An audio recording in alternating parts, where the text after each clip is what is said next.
네, 오늘은 욥기 37장 1절부터 24절인데요. 하나님의 오묘한 일을 깨달으려면 이 제목은 14절에 보면 나와 있어요. 그러니까 엘리후가 하나님의 오묘한 일을 깨달으라 라고 이렇게 이야기하는데 저와 그렇지만 욥에게는 이것이 엘리후가 생각한 하나님의 오묘한 일은 욥에게는 전혀 공감이나 이해가 되지 않았거든요. 그렇다면 저와 여러분들이 진짜 하나님의 이 오묘한 일을 깨닫기 위해서 무엇이 필요한지 우리 두 가지로 나눠보도록 하겠습니다.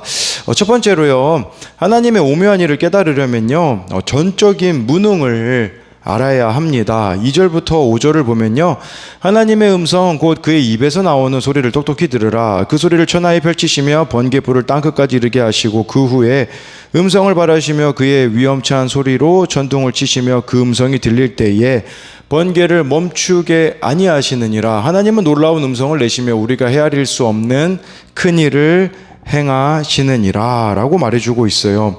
엘리후의 이제 마지막 말이라고 할 수 있는 욥기 37장이거든요. 왜냐하면 욥기 38장부터는 하나님이 직접 나타나셔서 말씀하십니다. 근데 2절에 보니까요, 엘리후는 하나님의 음성, 입에서 나오는 소리를 들으라고 하면서 그 음성과 소리가 무엇인지 3절부터 5절에 보면 3절 4절에 보면 나와 있는데, 그것은 뭐냐면요, 자연 현상을 가지고서 하나님을 설명하고 있는 엘리후의 모습이 나와 있어요. 3절에 보면요, 3, 4절에 보면 번개와 천둥으로 하나님이 말씀하고 계시다라는 거예요.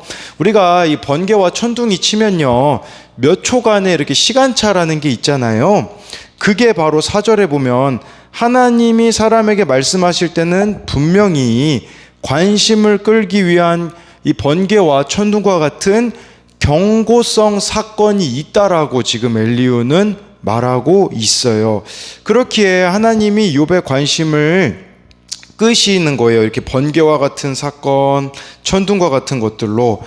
그러면서 5절에 보면 놀라운 음성으로 하나님이 말씀하시고 사람이 상상할 수 없는 큰 일을 행하신다라는 거죠. 그러니까 엘리후는 욥에게 엄청난 고통이 있을 만큼 앞으로 그가 경험할 하나님의 일도 매우 크다는 식으로 이야기를 하고 있어요. 7절 8절을 보면요, 또 이렇게까지 엘리후가 말합니다. 그가 모든 사람의 손에 표를 주시어 모든 사람이 그가 지으신 것을 알게 하려 하심이라. 그러나 짐승들은 땅속에 들어가 그 처소에 머무느니라. 이게 개역개정으로 보면 좀 사람의 무슨 손에 표를 주지? 이런 생각이 들 수 있거든요. 근데 세번역 성경이 번역이 잘 돼 있습니다. 여기 보면요, 눈이나 비가 내리면 사람들은 하던 일을 멈추고 하나님이 하시는 일을 봅니다. 짐승들도 굴로 들어가서 거기에서 눈비를 피합니다. 그러니까 겨울이 되면요, 사람들이 아무리 일하고 싶어도요, 일손을 놓을 수밖에 없는 상황이 된다라는 거겠죠. 그러니까 무슨 말이냐면, 사람이 자기가 원한다고 해서 무엇이나 할 수 있는 존재가 아니라 하나님이 인정하시고 허락하실 때에만 가능하다라는 것이에요. 동물도 마찬가지라는 거겠죠. 지금 엘리후가 계속해서 주장하고 있는 것은 뭐냐면요, 이렇게 기후에 대해서 이야기하고 계절의 변화에 대해서 이야기하는 것은 인간과 동물의 삶도 하나님의 통치 아래 있음을 강조하기 위함이다 라는 것이에요. 자연현상을 가지고서 하나님을 설명하는 것을 뭐라고 이야기하냐면요, 일반 계시라고 합니다. 여러분, 일반 계시는요, 자연을 통해서 하나님을 설명하는 거죠. 그런데요, 이 일반 계시로는 알 수 없는 게 있어요. 그게 뭔지 아십니까? 바로 인간의 전적 무능이라는 것이에요. 그래서 우리가 하나님을 알아가는 데 필요한 것을 특별 계시, 이 특별 계시는 말씀이잖아요. 우리가 가지고 있는 성경을 특별 계시라고 하는데요, 여러분, 자연현상 가지고서는 내가 죄인됨을 깨달을 수가 없다라는 것이에요. 그러니까 이 자연현상으로는 하나님이 누구시고 어떤 분이시고 죄와 사망 아래에 있는 우리를 어떻게 구원하시는지를 알 수 없기 때문에 하나님이 우리에게 주신 것이 바로 특별 계시인 성경이라는 것이에요. 그러니까 엘리후는 그 수준까지는 가지 못한다라는 것이에요. 즉, 인간의 전적인 무능과 부패를 이렇게 자연현상으로만으로는 깨달을 수 없다라는 것이에요. 그래서 내일 말씀에 보면 하나님이 직접 말씀하시잖아요. 그게 바로 특별 계시인 하나님의 말씀인데요. 여러분, 우리도요, 엘리후처럼 자연현상만 가지고 하나님을 설명하려고 할 때가 있어요. 이거를 우리가 좀 더 확장시켜보면요, 이걸 기복신앙이라고도 부를 수 있거든요. 무슨 의미냐? 하나님에 대해서도요, 내게 좋은 일이 일어날 때만 살아계신 분이라고 여기는 것이에요. 하나님을 기복적으로 여기는 것이죠. 내가 하나님을 기복적으로 여기는지는 무엇을 통해 알 수 있을까요? 그것은 여러분들이요, 하나님께 무엇을 구하고 있는지를 보면 알 수 있어요. 하나님을 향해서도요, 잘 되게만 해주세요, 합격하게만 해주세요, 건강하게 해주세요 라는 바람밖에 없다면 기복적일 수 있다라는 것이에요. 그러나 이런 기복신앙은요, 인간의 죄인됨을 깨달을 수가 없습니다. 우리가 이렇게 전적인 무능함, 부패에 대해서 알지 못하기 때문에 사람들을 향해서 어떻게 대하고 있습니까? 누군가에게 너무 쉽게 말하고 행동한다라는 사실이에요. 지금 엘리후가 막 하나님에 대해서 너무 장황하게 설명하고 욥한테 가르치려고 하고 있는 이 태도 자체가 자신의 전적인 무능을 깨닫지 못하고 있다라는 증거라는 사실입니다. 어제 제가 좀 친하게 지내는 목사님들을 만났거든요. 이혼에 대한 이야기가 나왔어요. 이 성도들이 당연히 목사님을 찾아와가지고 이혼해야 됩니까? 말아야 됩니까? 이런 이야기를 하잖아요. 근데 그 중에 어느 한 목사님이 하셨던 이야기가 좀 인상 깊었어요. 처음에는요, 그 성도님의 사정을 듣고서는 이건 당연히 이혼해야 될 일이라고 생각을 해서 이혼하라고 이야기를 하셨다고 하더라고요. 그런데 그런 분들이 두 분이 되고 세 분이 되고 대화를 들어보다가 목사님이 깨닫게 된 사실이 있대요. 그건 뭐였었냐면, 성도들이 목사님에게 이혼을 물으러 온 것은요, 물론 진짜 이혼을 하고 싶어서 확증을 받기 위해서도 있겠지만, 근데 목사님이요, 그 이면에 깔려있는 마음을 읽게 되었대요. 그 마음이 뭐냐면, 적어도 목사님만큼은 이혼하지 말라는 말을 해주는 바람이 있다라는 걸 알게 되었다고 하시더라고요. 그리고요, 저는 마지막에 이 목사님이 그런 이야기를 하시더라고요. 자신은 이혼 위기에 있지 않기 때문에, 그런 경험이 없기 때문에 함부로 말할 수가 없어서 이혼하라고 말을 하지 못한다는 사실입니다. 그러니까요, 딱 답을 내려줄 수 없음을 알게 되었다고 하더라고요. 저는 이것이 전적 무능과 부패를 깨달은 인간의 고백이 아닐까라는 생각을 했어요. 그것은 뭐냐면요, 모른다라는 것이에요. 엘리후는 욥이 당한 고난을 겪어보지 않았기 때문에 모릅니다. 그런데 자연현상을 통해서 끊임없이 안다는 식으로 설명하고 있는 이 모습 자체가 그만큼 인간의 죄인됨을 깨닫지 못하고 있다는 증거라는 것이겠죠. 그래서 이것에 대한 적용 질문으로는요, 나의 신앙 가운데 가지고 있는 기복적인 요소들은 무엇입니까? 우리가 참 말씀을 통해서 하나님을 알아가야 되는데, 정말 말씀과 무관한 그냥 세상적인 어떤 그런 기복적인 요소들을 우리가 속아 넘어가고 있는 것은 없는가를 묻고 있는 것이에요.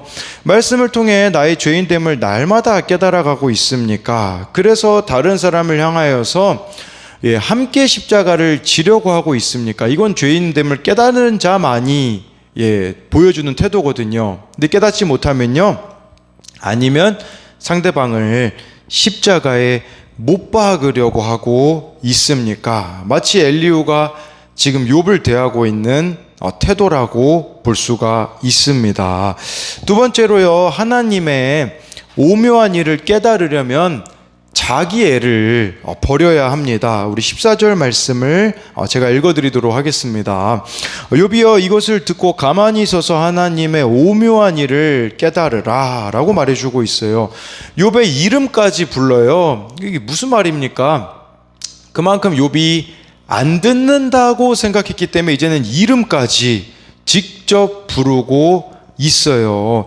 계속해서 엘리후가 지금 하고 있는 게 뭐죠? 내 얘기 좀 들어봐, 욥. 이거 계속 얘기해요. 얼마나 지루하냐? 욥기 32장부터 37장까지 엘리후 혼자서 이야기해요. 네, 그런데요, 여러분, 문제가 무엇인 줄 아십니까? 욥의 대답이 하나도 안 나온다는 사실이에요. 이 여러 가지 의미가 있거든요. 이건 저는 그런 의미가 있더라고요. 욥이 대답할 힘조차 남지 않았겠구나, 이런 생각이 들더라고요. 또 한 가지 의미는 뭐냐면요, 엘리후의 말은 허공을 떠도는 소리와 같았다라는 것이에요. 아무런 도움을 욥에게 주지 못했다라는 거죠. 여러분, 그런 말이 있잖아요. 무응답이 응답이다 라는 말이 있어요. 무슨 말일까요? 욥이 대답하지 않는 거, 응답하지 않는 것 자체가 이미 엘리후의 말이 욥에게 아무런 영향을 주지 못하고 있다는 증거라는 것이에요. 이렇게 많은 말들을 하는데 왜 이 말들이 욥을 움직이지 못할까요? 그 이유는요, 엘리후가 자기 애를 버리지 못하고 있기 때문이에요. 자기 애를요, 영어로 나르시즘이라고 하거든요. 나르시시즘이라고 하는데, 이것은 정신분석학적인 용어로요, 자신의 외모, 능력과 같은 어떠한 이유로 지나치게 자기 자신이 뛰어나다고 믿거나 사랑하는 자기중심적인 성격 또는 잘난 체 하는 행동을 말한다라는 것이에요. 즉 엘리후는요, 자기가 하나님을 다 알고 있다라는 태도로 욥에게 이야기를 하고 있으니 욥에게는 먹혀들지가 않는다라는 거겠죠. 이런 사람들의 특징은 자기의 잘남, 뛰어남, 그리고 다른 이의 말을 듣기보다 내 말을 하는 것이 중요하기 때문에 다른 사람들에게 전달되어지지 않는다는 사실입니다. 그리고 제가요, 엘리후가 자기애에 가득 찬 사람이다라고 말할 수 있는 이유를 어디서 찾았냐? 19절에 보면 나와 있어요. 우리가 그에게는 할 말을 그대는 우리에게 가르치라. 우리는 아두나여 아뢰지 못하겠노라 라고 말해주고 있어요. 우리라는 단어를 쓰고 있거든요. 근데 이 우리라는 단어를 언제 쓰고 있냐? 욥을 협박할 때 쓰고 있어요. 그리고 이 우리라는 범주에 욥이 들어와 있을까요? 아니에요. 들어와 있지 않다라는 것이에요. 자기의 옳음을 주장하기 위해서 우리라는 단어를 사용해서 욥, 너는 틀렸어. 그리고 너는 이 우리에 들어올 수 없어. 이 우리가 누굴 말하는 걸까요? 엘리후 그리고 욥의 세 친구를 말하고 있어요. 욥은 빼놓고 있는 거죠. 여러분, 이처럼 자기 애에 붙들린 사람은요, 끼리끼리만 우리라고 합니다. 이걸 아셔야 돼요. 나랑 의견이 맞는 사람, 나랑 같은 생각을 가지고 있는 사람, 나랑 비슷한 사람만을 우리라는 이 범주에 끼워 넣는 것이겠죠. 이게 바로 자기 애를 버리지 못하는 사람들의 특징이에요. 끼리끼리를 추구하죠. 자신에게 피해를 주지 않는 정도의 사람만을 우리의 범주에 포함을 시키는 거예요. 그래서 이 우리라는 관계가 이해타산이라는 것을 보여주는 거겠죠. 그러나 여러분, 나에게 이렇게 피해 줄 것 같은 사람을 넣지 않는 사람들 보면, 이런 사람들은요, 교회에서조차도요, 구역 모임에 들어가지 않아요.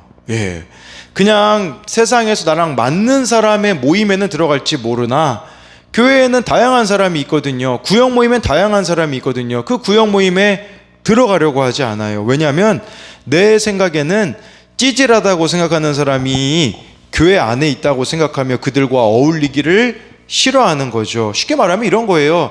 욥, 난 너같이 찌질한 사람과 함께 할 수 없어. 함께 할 수 없다. 이걸 지금 엘리후가 이야기하고 있는 거죠. 근데 저와 여러분들이요, 우리 즉 교회 공동체는 어떠해야 되는지는요, 사무엘상 22장 1, 2절에 보면 나와 있습니다. 그러므로 다윗이 그곳을 떠나 아둘람 굴로 도망하매 그의 형제와 아버지의 온 집이 듣고 그리로 내려가서 그에게 이르렀고, 환난당한 모든 자와 빚진 모든 자와 마음이 원통한 자가 다 그에게 모였고, 그는 그들의 우두머리가 되었는데 그와 함께한 자가 400명 가량이었더라 라고 말해주고 있어요. 이 공동체를 아둘람 공동체라고도 하거든요. 왜냐하면 아둘람 굴로 모인 사람들이기 때문에. 다윗이요, 사울에게 쫓겼거든요. 사울 왕에게 쫓김으로써 버리게 된 게 뭔지 아십니까? 자기예요. 자기 것이 없어요. 다윗은요. 그러다 보니까 어떤 사람들이 모여듭니까? 2절에 나와 있잖아요. 다윗에게 모여든 사람들은요, 환난당한 모든 자, 빚진 모든 자, 마음이 원통한 자가 다 모여들었는데, 여러분, 이게 우리여야 된다라는 것이에요. 성경에서 말하는 우리, 교회 공동체의 우리는요, 이런 사람들이 함께 모이는 곳이겠죠. 이런 사람들과 함께 어울리기 위해서 우리에게는 없어져야 되는 게 있어요. 그게 뭐냐면 자기애를 버리는 겁니다.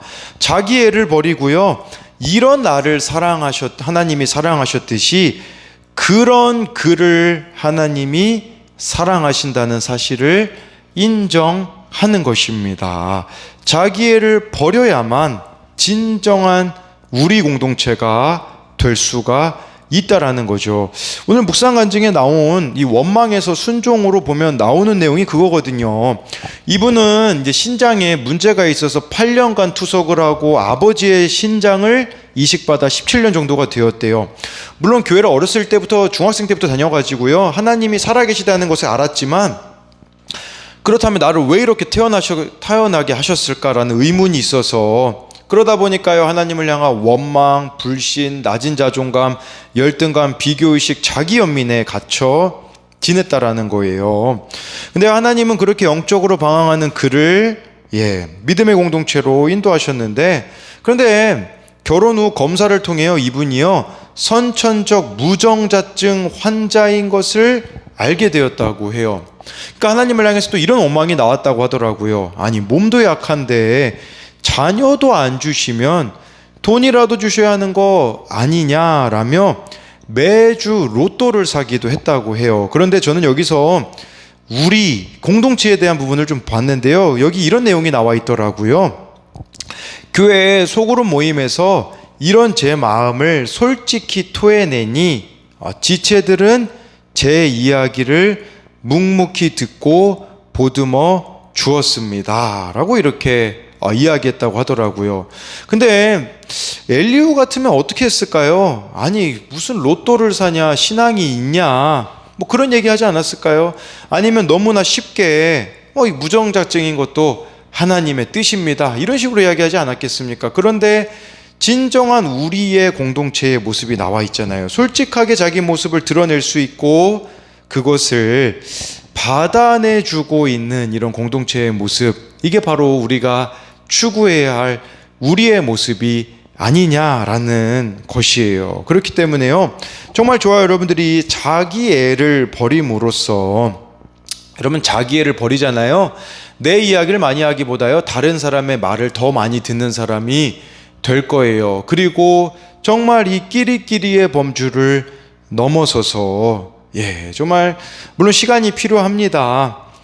우리 시행착오라는 게 필요해요. 그러나 정말 다윗이 이룬 환난당한 자, 빚진 자, 원통한 자들과 함께하는 그 삶을 살아내는 우리들이 되어야 되지 않겠습니까? 그래서 이것에 대한 적용 질문은요, 내가 버려야 할 자기애는 무엇입니까? 제가 요즘 깨닫고 있는 게 그거더라고요.